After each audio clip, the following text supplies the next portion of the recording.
Mr. Speaker, as the honourable lady knows very well, this government will take this country out of the European Union on October the 31st. There is only one thing that stands in our way. It is the surrender bill currently being proposed by the leader of the opposition. And can I invite her to confirm, can I invite the leader of the opposition to confirm when he stands up shortly, that if that surrender bill is passed, he will allow the people of this country to have their view on what he is proposing to hand over in their name with an election on October the 15th, Mr. Speaker.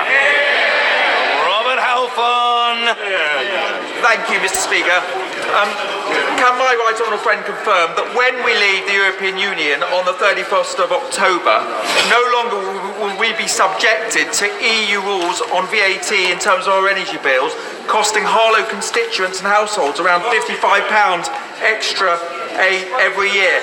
Will he confirm that we will take back control of our energy bills and save households around £1.5 billion a year on the heating and lighting? Minister. I thank my right honourable friend and for his excellent suggestion. As he knows, we do currently apply the reduced 5% rate on domestic fuel and power, which is the lowest allowed under EU law. But of course, when we leave the European Union on October the 31st, it will be open to us to change this for the benefit of the people of Harlow. Jeremy Corbyn. Thank you, Mr. Speaker. I start by paying my deepest respects to PC Andrew Harper, who died in the line of duty. It's a reminder about the risk that he faced and police officers faced all the time, trying to protect communities. Our sympathies to his family, to his colleagues and his friends.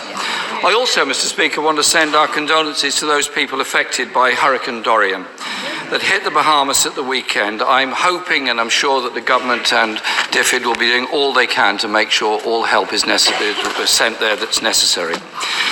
Yesterday, it was revealed, Mr. Speaker, that the Prime Minister's negotiating strategy is to run down the clock, and that the Attorney General told the Prime Minister his belief that the European Union would drop the backstop was a complete fantasy.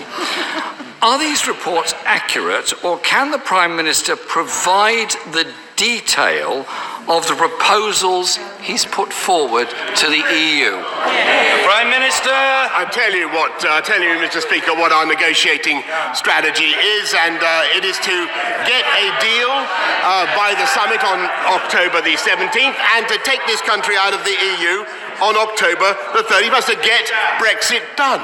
And what his surrender bill would do, it would wreck any chance of the talks, and we don't know what his strategy is at all were he to take over. He's asking for mobs of momentum activists to paralyse the traffic in the name of his. What are they supposed to chant, Mr. Speaker? What is the slogan? What do we want? What do we want? Dither and delay. When do we want it? We don't know. That's his policy. That's his policy. And can he confirm again, now, that he will allow the people of this country to decide on what he is giving up in their name with a general election on October the 15th? Or is he frit? Jeremy Corbyn. Mr. Speaker, my first question to the Prime Minister, and no answer given. I asked what proposals have been put to the European Union. We asked yesterday, many colleagues asked, and the Prime Minister seems utterly incapable of answering.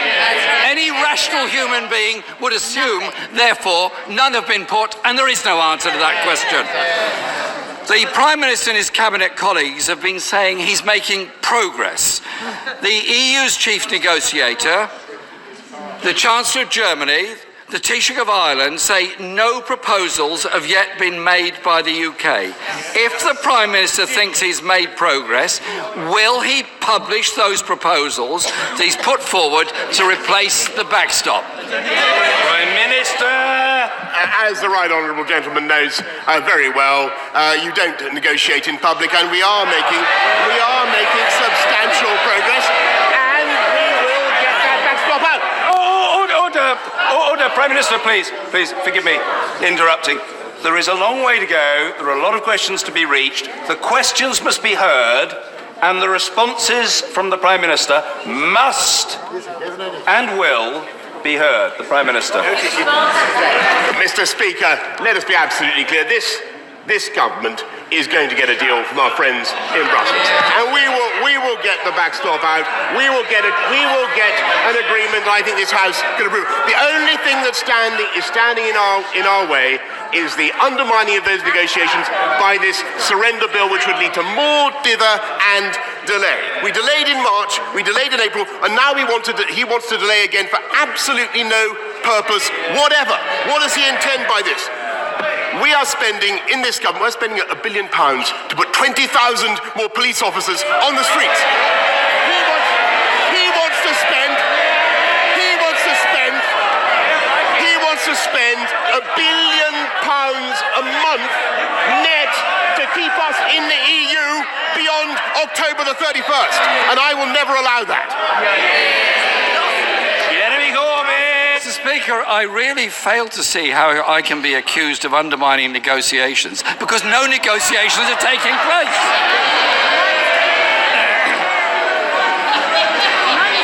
He's been Prime Minister for 6 weeks and he promised to get Brexit sorted. In 6 weeks, he's presented nothing to change the previous Prime Minister's deal, which he twice voted against. These negotiations that he talks about are a sham. All he's doing is running down the clock. At the weekend, the Chancellor of the Duchy of Lancaster said food prices will go up under no deal.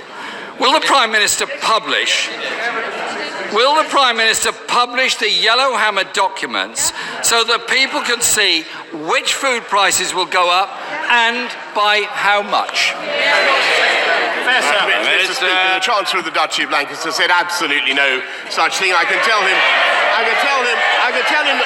the preparations for no deal, thanks to his good offices and thanks to his efforts, are very far advanced. But I tell you, the surest way of getting no deal is to undermine this country's ability to negotiate, which is what he is doing. And I have to say, Mr. Speaker, that if this bill is passed this afternoon, I have to say I don't want an election. I don't think he wants an election. But there's a petition on his own Labour. There's a petition on his own Labour website with 57,000 people, including Carol, Nigel, Graham, and Phoebe, calling for an election. I don't know whether there's a Jeremy on the list, but Mr. Speaker, I know he's worried about free trade deals with America, but there's only one chlorinated chicken that I can see in this House, and he's on that bench. Will he confirm again? Will he confirm that he will let the people decide? Let the people decide on what he is doing to this country's negotiating position by having a general election on October the 15th. Jeremy Corbyn. Well, maybe the Prime Minister could tell us what the negotiating position actually is. And since the question I asked, the Prime Minister may have forgotten it in his rather lengthy peroration there, that the British Retail Consortium said, and I quote, that it was categorically untrue when the Chancellor of the Duchy of Lancaster denied there would be shortages of fresh food. Mr. Speaker, I hope no more young female staff are going to be frog-marched out of Downing Street. Because there was another government leak at the weekend concerning, Mr. Speaker, there was another government leak at the weekend concerning disruption of our ports. The leaked documents written by the government in the last fortnight show no deal would lead to shortages on the shelves and of medical supplies in hospitals. People need to prepare. So can I ask the Prime Minister again, will he publish in full the Yellowhammer documents so people can see which foodstuffs are not going to be available, which medicines are not going to be supplied, and what will happen to the shortages of vital supplies in every one of our hospitals all over this country. Prime Minister. Mr. Speaker, I'm afraid that the Right Honourable Gentleman is guilty of the most shameless scaremongering. We have made ample preparations for coming out of the EU. What his party is recommending is yet... Order. It's very difficult to hear the responses from the Prime Minister. Members must calm themselves. There is a long way to go. The Prime Minister. Mr. Speaker, what he is recommending is yet more dither, yet more delay, yet more uncertainty for business. What we in this government want to do is deliver on the mandate of the people. Now, he used to be a Democrat. He used to believe in upholding the